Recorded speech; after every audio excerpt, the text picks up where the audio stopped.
The Lord be with you. I'm Deacon Keith Fournier, and our first reading is taken from the letter to the Hebrews.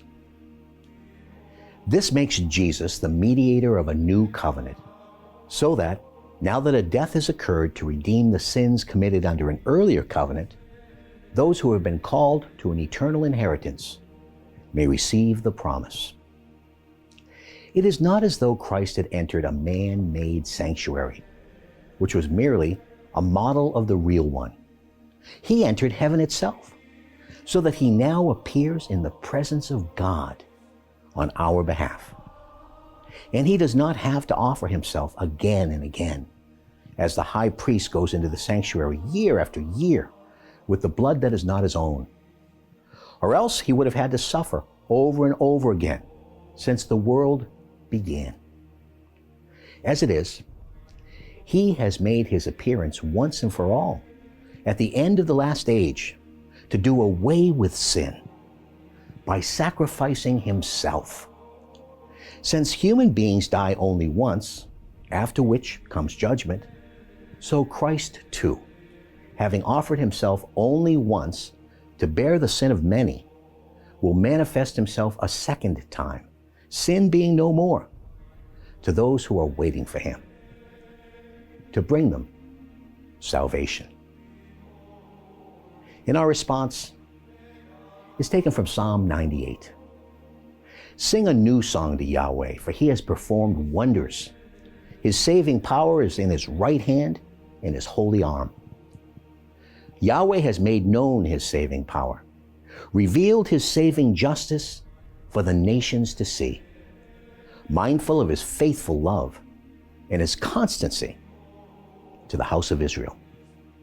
The whole wide world has seen the saving power of our God.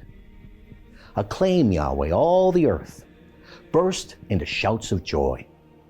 Play to Yahweh on the harp, to the sound of instruments, to the sound of trumpet and horn. Acclaim the presence of the King. And a reading from the Holy Gospel, according to St. Mark. The scribes who had come down from Jerusalem were saying, Beelzebul is in him, and it is through the prince of devils that he drives devils out. So he called them to him and spoke to them in parables. How can Satan drive out Satan? If a kingdom is divided against itself, that kingdom cannot last. And if a household is divided against itself, that household can never last. Now, if Satan has rebelled against himself and is divided, he cannot last either. It is the end of him. But no one can make his way into a strong man's house and plunder his property unless he has first tied up the strong man. Only then can he plunder his house. In truth, I tell you, all human sins will be forgiven, and all the blasphemies ever uttered.